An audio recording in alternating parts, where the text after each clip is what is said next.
updating the Good Samaritan law as it relates to opioids.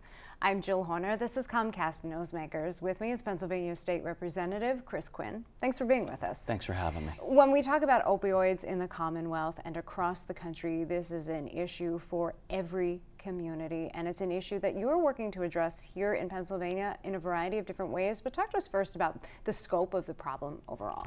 Well, if you think about this, and everybody always needs a reference point when they're thinking about any issue. So in the Vietnam War, we lost roughly 58,000 Americans. But this crisis is so much more than that. If you look at just in 2016, we lost roughly 60,000 people. 2017, we lost over 70,000 people.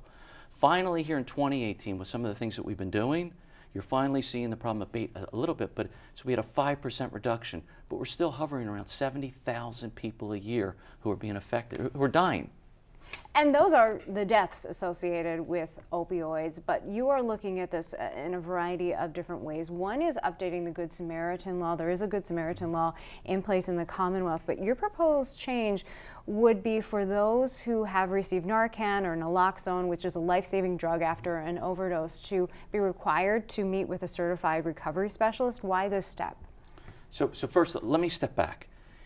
If you got to understand what the Good Samaritan law is. So the Good Samaritan law itself basically says that if you call 911 or you call a first responder, you won't be prosecuted. So we're trying to look at this. We're trying to save more lives with the Good Samaritan law simply by getting first responders to save lives. And we won't know, we won't be able to save the life if someone doesn't feel comfortable calling. So that's the first step.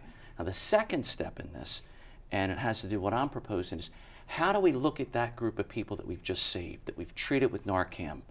How do we get them on the road to recovery?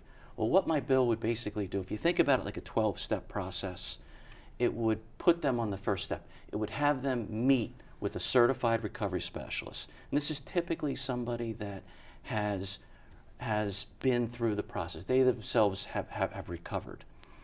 And we're going to mandate that if we come out and we treat you with Narcan, that you have to meet with one of these certified recovery specialists. Will it take? I don't know. I can't guarantee that. But I can tell you, if we don't take a step forward, we're going to continue to have all these deaths. In addition to that, you are also looking at education as a preventative measure, starting as early as middle school. Talk to us about your legislation as it relates to education. So, from my perspective, the more information someone has, the better. And what I'm trying to do is look at, I think it's House Bill 185, and it's simply adding additional school hours that someone has to go and from grades 8 to 12, which seems to be the grades where people are being affected or first affected, and getting more information to these children. I think it's a common sense approach. More information is better. Thanks for being with us. Thank you. We've been talking with Pennsylvania State Representative Quinn. I'm Jill Horner.